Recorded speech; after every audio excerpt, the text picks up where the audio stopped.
to be better leaders, and that is to be strategic and take risks and use our influence with others. Women lead differently than men, but women do lead. They are on PTA committees, they lead households, and they're also very strong leadership roles in the corporate world these days.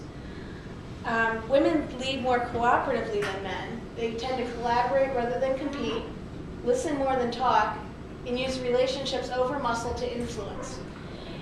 20 or 30 years ago, leadership was based on having the authority and being in absolute control. People respected authority and just automatically did what they were told.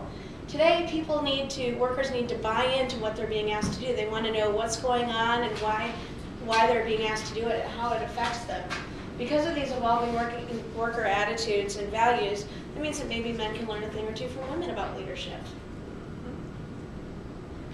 During this presentation, I'll be discussing a series of mistakes that women make from a book called Nice Girls Don't Get the Corner Office. And one of the mistakes that women may make in trying to be leaders is acting like a man. Acting is in quotes there because if you naturally have masculine traits, whether it be your tone of voice and the way you carry yourself, that's perfectly okay. But when you try to fake it, it comes off as aggressive and unnatural. The key is to be natural. But you don't want to overuse a stereotype. Some things that women sometimes do is smiling too much when you're delivering something with a very serious tone or you're delivering bad news. You may smile to soften the blow, but then you're not taken seriously. Also flirting or timidity or apologizing.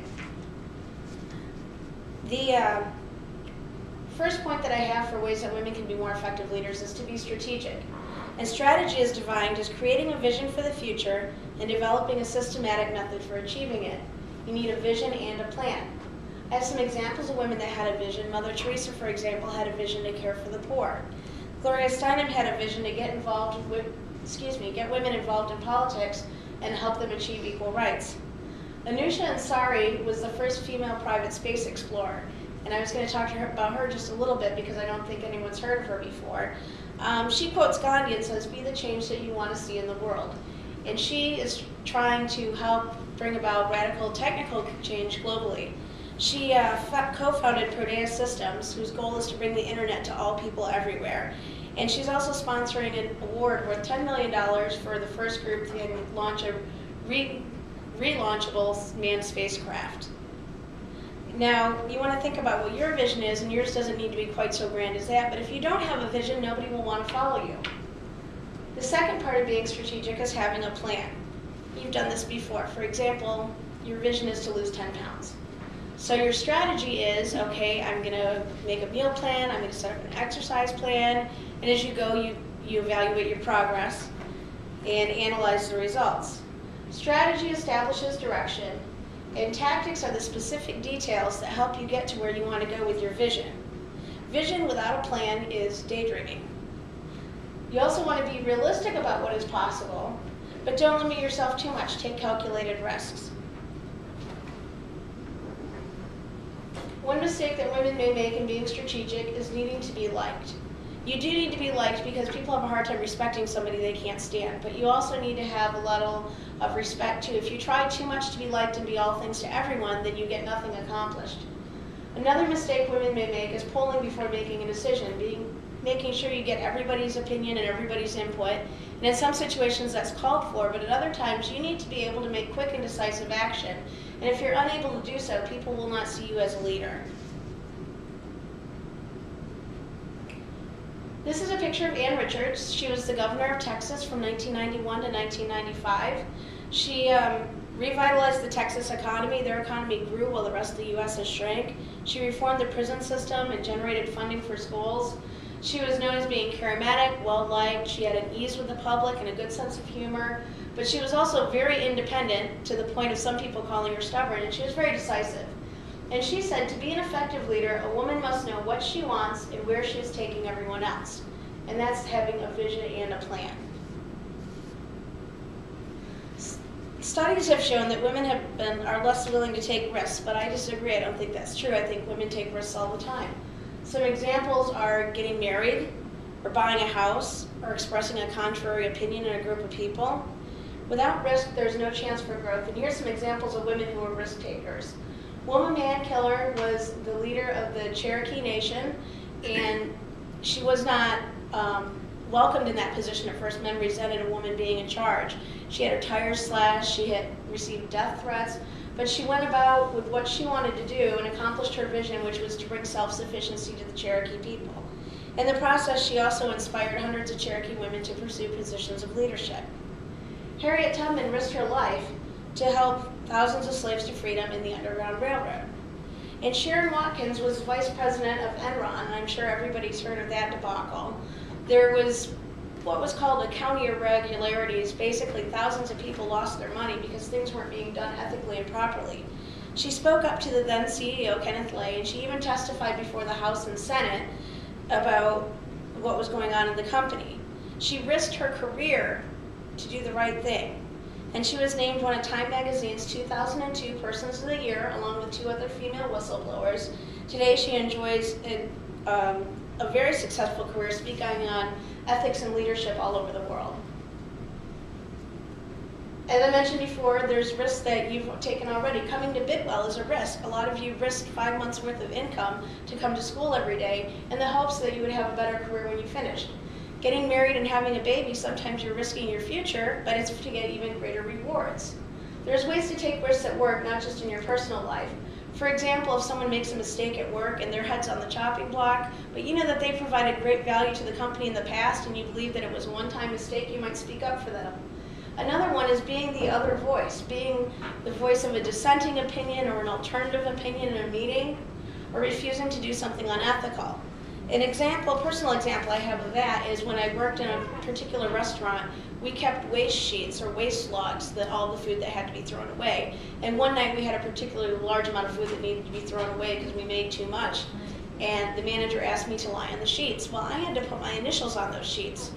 And I told them that I couldn't do it, but I would help him go over the projection charts to determine what we need to prepare in the future. So in the future, instead of saying, last Wednesday we sold this many pizzas, so this weekend we're going to make, or this Wednesday we're going to make that many, looked at other factors like the weather, was there a hockey game, that type of thing. And as a result, as a result, the amount of waste did go down.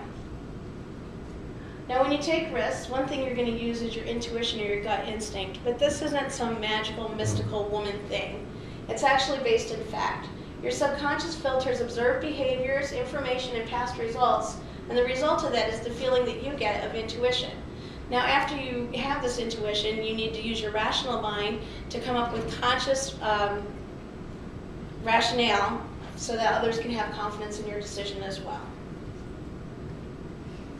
This chart is on the facts and feelings model of risk-taking developed by Roberta Hill, and it discussed your comfort level versus your level of uncertainty when making a decision. When you're only a little uncomfortable and a little bit uncertain about a decision, an example would be buying a used car from a family member.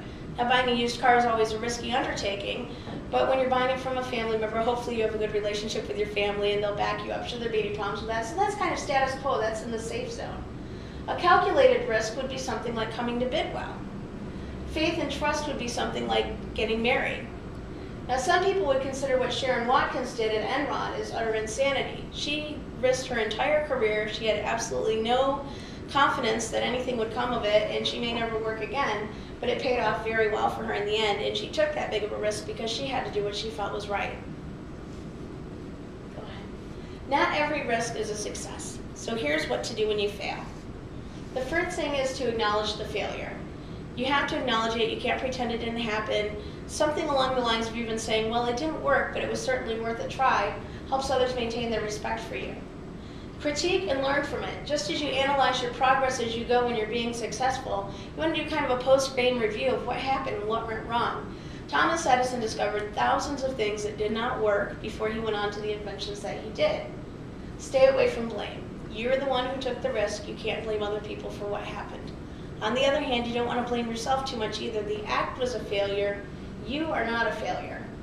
Develop resilience. This is an essential quality for leaders, and you're looked upon as a leader if you have the ability to bounce back after a failure or after a setback.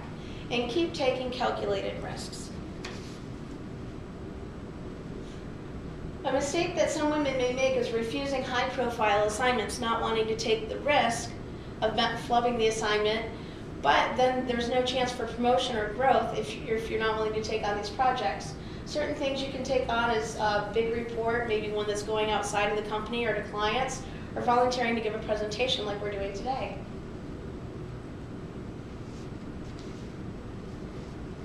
The third strategy of effective leaders that I'm going to discuss is to influence others. And there's many, many women in history who have done this, some in positions of authority, some not. An example is Eleanor Roosevelt, who was the first lady under President Theodore Roosevelt. She helped persuade him to enact the New Deal policies, she advocated for civil rights, and she supported the formation of the United Nations. Coretta Scott King was, of course, the wife of Martin Luther King Jr., and she made Martin Luther King Jr. Day a national holiday. She also influenced President Ronald Reagan to, approve economic sanctions against South Africa to combat apartheid. Condoleezza Rice was George W. Bush's Secretary of State, and she formed something called transformational democracy, which was democracy in the Middle East, something that we see taking place yet to this day.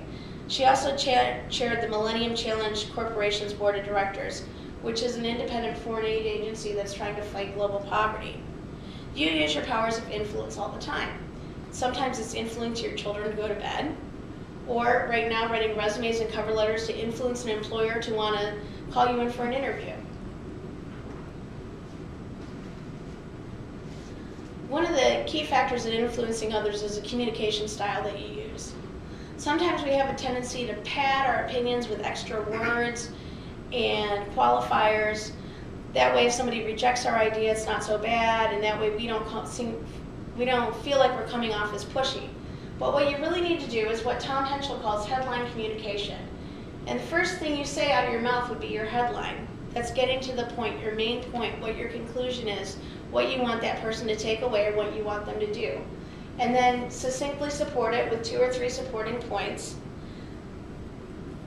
And you also want to communicate in the language of the person that you're speaking to, not necessarily your own. For example, when you're speaking with superiors, you want to keep it about business. You want to keep it about business, about the bottom line. You want to be as concise as possible. Give them some details, have your details, but don't give them all the information you have. Just make it available for them if they would like it. But when you're talking to coworkers and subordinates, as we discussed, they want to buy into what's going on, and you need to explain a little bit more why we're doing this and how it's going to affect them. An everyday example of this would be, suppose you think that you work for a nonprofit and you think they should hire a consulting company to teach you how to increase donations. To your superior, you may say, I think we should hire a consulting company to help us increase donations. Other organizations have done this, and their profits or their donations have gone up by 35% or more. And I have the data available. I can email you to if you're interested. Whereas when you're talking to your coworkers and people underneath you about it, you're going to explain why the consultants need to come in, how it's going to help, how it's going to affect them, what's going to be expected of them, and go into a little bit more detail. A mistake that can be made in influencing others is failing to capitalize on relationships. You want to use your networks and even call in favors when you can. Now, always ask permission before you use somebody's name, and you want to ask for introductions and introduce other people. When you introduce other people to people who can benefit them, then they're more likely to return the favor to you. Also, be sure to ask for referrals whenever it's appropriate to increase your sphere of influence. Leadership today is less about having the authority and more about collaboration, communicating, and building relationships. And women are very much predisposed to this type of leadership style. And maybe that's why more and more women are assuming greater roles of leadership in our society. In this presentation, I cited 10 examples of women who are in leadership, but of course there's thousands more. There's 3 key points to remember if you want to be an effective leader. One is strategy equals vision plus a plan. You must have a vision and a plan. Leaders are risk takers. Without risk, and if you stay in the safety zone, there's absolutely no opportunity for growth. And you want to influence others using the proper communication styles. Remember the headline communication style and how to get right to the point. Now I'm sure all of you are going to go out there and be great leaders, so I thank you very much for your attention.